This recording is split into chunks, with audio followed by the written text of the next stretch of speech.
Hi, I'm Dr. Ken Adams, for those of you who don't know me, and welcome back to those of you who have followed my work on enmeshment.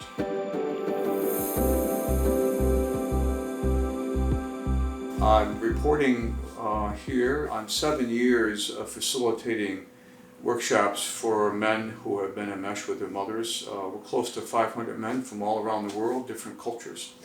And I thought I'd bring to you some observations of these men and some of the things that they've taught me about this bind of enmeshment, what we call enmeshment, which is this over dependency of the mother with the son and vice versa, historically as a child and also into their adulthood, that leaves the man in a loyalty bind with his mother, in which he feels loyal to uphold her needs at a cost to his own and also at a cost to his relationship to his partner, in this case a heterosexual partner.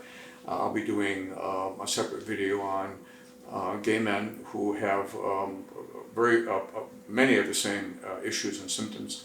In this video I want to walk you through what are the symptoms, what are the issues that these men have been reporting to me over 7 years.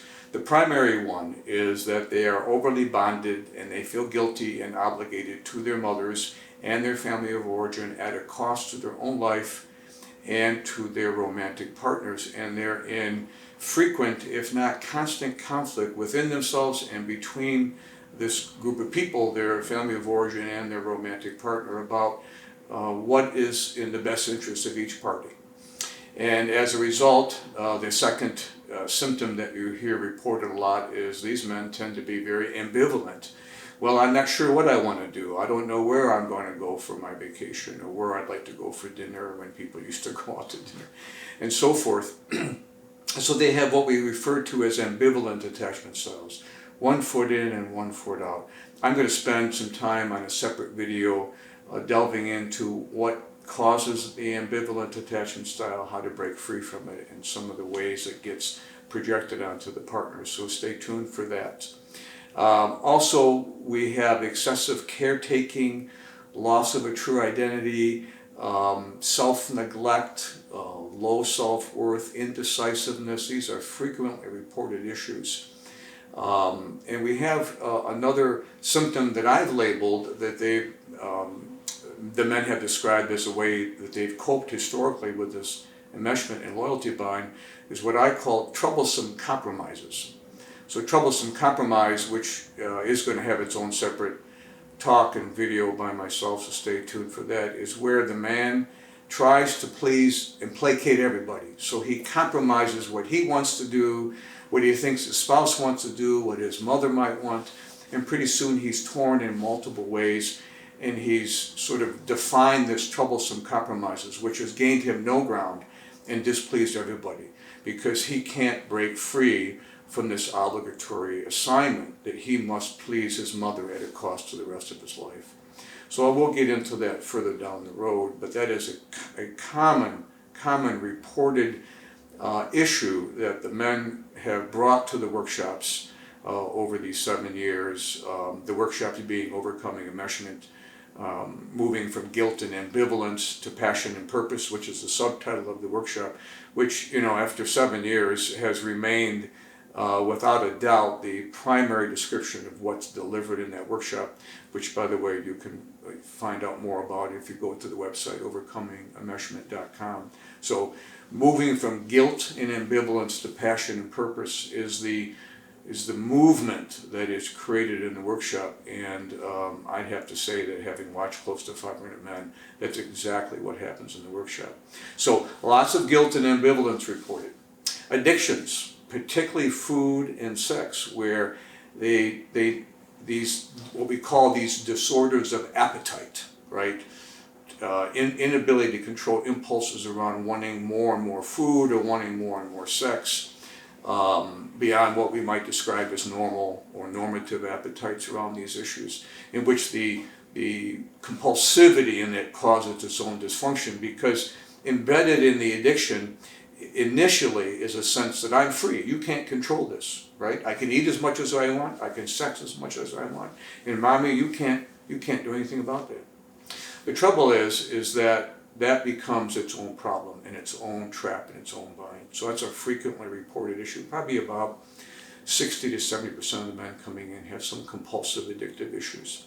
They also report sexual dysfunctions. I mentioned the compulsive end of the spectrum, but they also can report low libido, feeling, I almost want to use the word neutered, but more disenfranchised, unavailable to their own passion, because they're so bound up by what's best for them that they haven't unfolded their own essence of their masculinity. So that's a frequently reported issue, where the men lose touch not only with what they might prefer for dinner or which movie they want to see, but also whether they can show up erotically in the bedroom fully without feeling bound up by the mother's carried demand that he should be available to her. Part of emerging in one's masculinity is the ability to separate from the mother while still loving her, but then moving into his own world and bonding with a partner. They also report these men feeling guilty, disempowered, feelings of inadequacy, incompetency.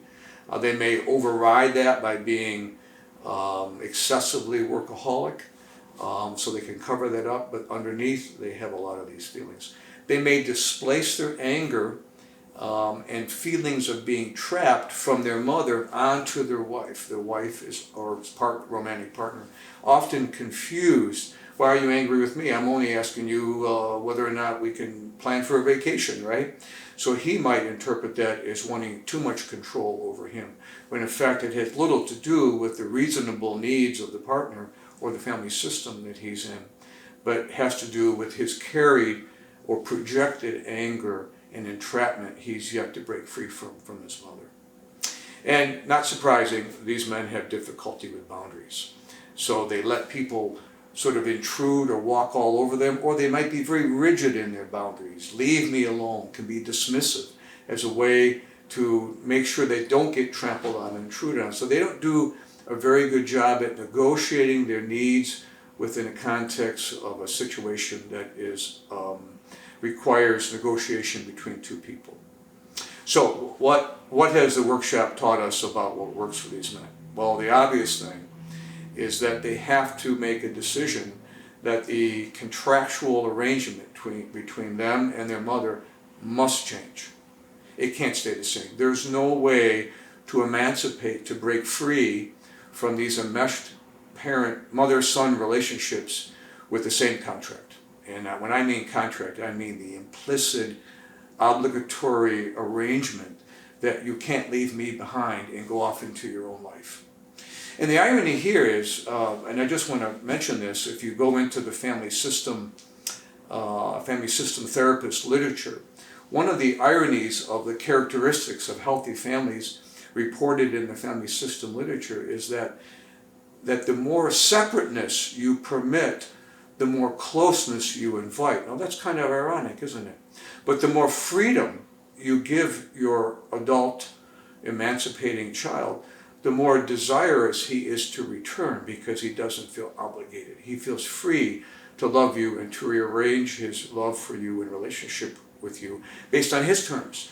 And so the adult relationship between the adult child emancipating from his family and the parents rearrange the contract where there's more of a peer-like, if you will, relationship that emerges, where the adult child, the son's needs are primary, and the parents understand that and celebrate that. So the opposite of that is what we see in these enmeshed relationships. You can't leave me, you're obligated to me, mother implies, and the father chimes in and says, take care of your mother so I don't have to take care of her, and your brother or sister call you and say, did you call mom recently? So pretty soon you have proxies of mother and other family members which draw you in. So the first order of business has to be that has to be broken.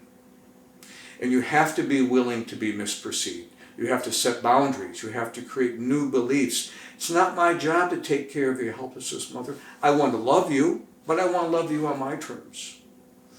You need to create a separate sense of self so that sometimes on holidays you may not visit. it might be disappointing to everybody, but sometimes you're vacationing with your family. So your family of procreation, your romantic partner, your life, get your primary focus and energy. Your family of origin, while important, your mother, while important, they get second tier obligation or energy from you. That has to be put into place. And that the parent's job is to manage their disappointment and to join with you in rearranging that contract. Remember, the more separateness that's offered, the more closeness is invited. So the primary recovery for the enmeshed man to break free of these symptoms, so you can't just treat the symptom, you've got to treat the underlying issue. And in this case, you've got to, I'm going to use the word divorce, you've got to divorce the contractual arrangements that are implicit and explicit between you and your mother in order for you to say, no, my life is my first priority. And I need you to be understanding about that.